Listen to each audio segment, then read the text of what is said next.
সভা থেকে উঠে নিয়ে যাই না, বাইরে দুয়ারে গেছে গো। আজ ওই বাইরের দুয়ারে গিয়ে দাসী আবার দেখছেন যে বাইরের দুয়ারে দুটো কাটা হাত পড়ে আছে।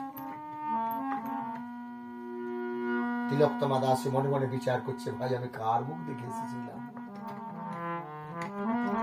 আজ আমি কার মুখ দেখে এসেছিলাম যে নয়ন পথে আমার এই দুটো কাটা হাত, কিন্তু হাত দুটো কার,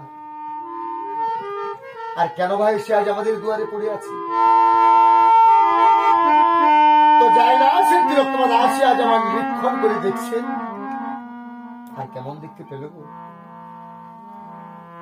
ওগো ইন্দ্রজিতের হাতের মতো